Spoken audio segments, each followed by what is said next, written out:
कभी आपने सोचा है जिस महाराष्ट्र को हम आज देखते हैं, जो सपनों की नगरी मुंबई है, आईटी हब पुणे हो या सह्याद्री के मजबूत किले हो, क्या ये सब सिर्फ एक भूगोल है या लाखों लोगों का इसके पीछे संघर्ष है? ये एक महाराष्ट्र की पहचान बनाने की सीख या इतिहास की एक गौरवशाली कहानी? तो महाराष्ट्र दिन 1 मई के अवसर पे हम चाय विद चेतन में देखेंगे कि ये दिन सिर्फ एक कैलेंडर की तारीख क्यों नहीं है, बल्कि ये उस हर व्यक्ति के लिए प्रेरणा है जो अपने हक के लिए लड़ना जानता है। तो देखिए, महाराष्ट्र आज भारत की अर्थव्यवस्था का बहुत बड़ा स्तंभ है। देश की जीडीपी का 40% का सबसे ज्यादा योगदान और औद्योगिक उत्पादन का 20% से ज्यादा योगदान। एफडीआई आकर्षित करने में तो महाराष्ट्र नंबर 1 है ही, और साथ ही में मुंबई हमारी वित्तीय राजधानी है, जो कि आरबीआई का एक घर है। Bombay stock exchange, national stock exchange यहाँ पर ही है, और ये आंकड़े बताते हैं महाराष्ट्र आज कहाँ खड़ा है। तो महाराष्ट्र का इतिहास सिर्फ 1960 से नहीं, ये सदियों से देश को आकार दे रहा है। यही से सातवाहन जैसे साम्राज्य ने व्यापार के रास्ते खोले, अजंता एलोरा की गुफाओं ने दुनिया को अपनी कलाएं दिखाई, और फिर आया वो समय जब मराठा साम्राज्य ने पूरे उपमहाद्वीप को चुनौती दी। छत्रपति शिवाजी महाराज 1674 में उन्होंने स्वराज की कल्पना को एक हकीकत बनाया। मुगलों की ताकत के सामने आम जनता को जोड़कर उन्होंने ऐसा साम्राज्य बनाया जिसकी नींव सिर्फ जमीन पर नहीं बल्कि स्वाभिमान पे टिकी हुई है। चाहे वो रायगढ़ का किला हो, उनकी नौसेना हो, उन्होंने दिखाया है कि किसी सीमित साधनों से भी बड़ा लक्ष्य हासिल किया जा सकता है। उनकी अष्टप्रधान व्यवस्था गवर्नेंस का एक शानदार उदाहरण। और फिर पेशवाओं ने इस साम्राज्य को पूरे भारत में फैलाया। फिर ब्रिटिश राज आया, पर भी महाराष्ट्र की लड़ाई जारी रही। यही से लोकमान्य तिलक ने स्वराज का नारा घर घर पहुंचाया, गणेश उत्सव को आजादी की मशाल जलाने का माध्यम बनाया। वीर सावरकर जैसे क्रांतिकारियों ने सशस्त्र संघर्ष का रास्ता चुना। लेकिन इस भूमि पे सिर्फ राजनीतिक लड़ाई नहीं बल्कि सामाजिक क्रांति भी हुई है। ज्योतिबा फुले और सावित्रीबाई फुले ने इसी धरती से शिक्षा,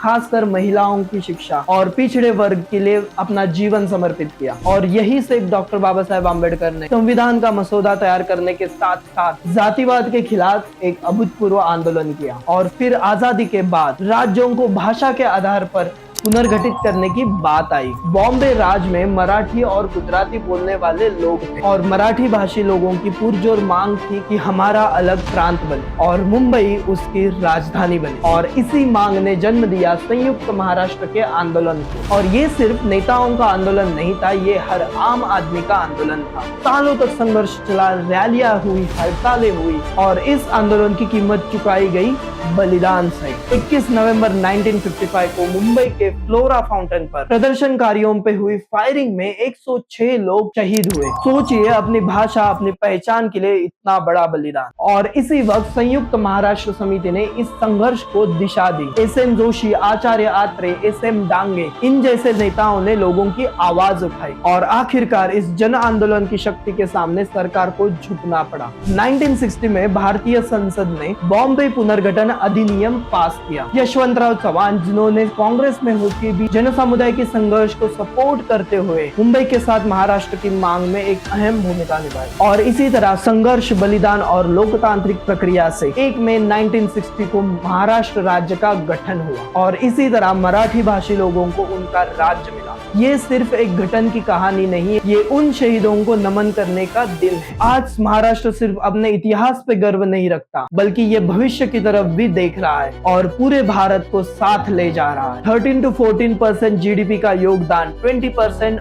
औद्योगिक उत्पादन, आईटी एक्सपोर्ट में leader, 17.3% automobile industry production, farming जैसे सेक्शन में काफी बड़ा दबदबा, और साथ ही में मुंबई देश की आर्थिक राजधानी भी है। इनोवेशन एंड इंफ्रास्ट्रक्चर में भी महाराष्ट्र आगे है। मुंबई पुणे आईटी हब, जहां 5000 से भी ज्यादा स्टार्टअप्स बन रहे हैं। 20% वीसी फंडिंग केवल मुंबई में ही होता है। और साथ ही में नए एयरपोर्ट्स एंड नए पोर्ट्स जैसे वधावन एंड सुपरफास्ट एक्सप्रेसवे जैसे समृद्धि महामार्ग का इंफ्रास्ट्रक्चर डेवलपमेंट भी यहाँ हो रहा है। भारतीय सिनेमा का जन्म 1913 में दादा साहेब फाल्के ने महाराष्ट्र में ही किया। बॉलीवुड का दिल मुंबई, वैसे ही मराठी सिनेमा, लोक कला, साहित्य का एक समृद्ध खजाना आपको महाराष्ट्र में मिलेगा। पुणे नागपुर जैसे रिसर्च हब से देश के 30% हथियार उत्पादन में महाराष्ट्र का योगदान है। और याद ये रखना है, इतिहास विकास के साथ महाराष्ट्र ने ऐसे लोग दिए जिन्होंने सिर्फ राज्य नहीं बल्कि देश की सोच बदली। जैसे ज्योतिबा फुले और सावित्रीबाई फुले, उन्होंने स्त्री शिक्षा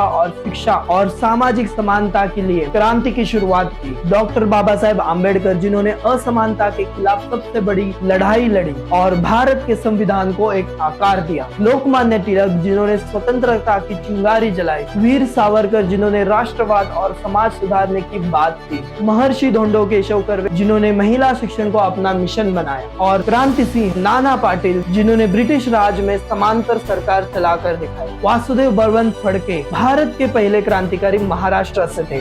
ये वो कुछ लोग हैं जिनकी विजन आज भी हमें रास्ता दिखाती है। शिरीष कुमार मेहता 15 साल की उम्र में तिरंगा लहराते हुए शहीद हुए। गोपाल कृष्ण गोखले, गांधी जी के राजनीतिक गुरु। सावित्रीबाई फुले, उषाबाई डांगे, गोदावरी परुलेकर, ऐसे स्वतंत्र सेनानियों का भी योगदान अस्मरणीय है। ये वो लोग थे जिनके काम और विचारों ने महाराष्ट्र की पहचान को और भी मजबूत किया और देश को रास्ता दिखाया। महाराष्ट्र दिवस 1 मई को सिर्फ एक राज्य का जश्न नहीं, ये उस भारतीय के लिए प्रतीक है कि जो मानता है जनशक्ति ही असली शक्ति है और लोकतांत्रिक संघर्ष ही रंग लाते हैं। पहचान महत्वपूर्ण है, अपनी भाषा संस्कृति पर गर्व होना जरूरी है। विविधता ही हमारी ताकत है, अलग पहचान बनकर भी भारत को मजबूत बनाती है। ये दिन हमें याद दिलाता है कि कैसे एक पहचान के लिए संघर्ष हुआ और यही संघर्ष आज पूरे देश का एक महत्वपूर्ण आधार स्तंभ बना है। तो दोस्तों, ये थी महाराष्ट्र के गर्व और उसके गौरवशाली सफर की एक छोटी कहानी चाय विद चेतन पर। उम्मीद करते हैं कि आपको ये सफर पसंद आया हो और आपको महाराष्ट्र की कौन सी बात सबसे ज्यादा प्रेरित करती है, कमेंट में जरूर बताएं। इस वीडियो को लाइक करें और अपने दोस्तों के साथ शेयर करें ताकि वो भी महाराष्ट्र का गौरव इतिहास जान सके। और अगर अभी तक आपने चाय विद चेतन को सब्सक्राइब नहीं किया है तो देर किस बात, अभी सब्सक्राइब करें। मिलते हैं अगले वीडियो में एक नई कहानी के साथ। जय हिंद, जय भारत, जय महाराष्ट्र।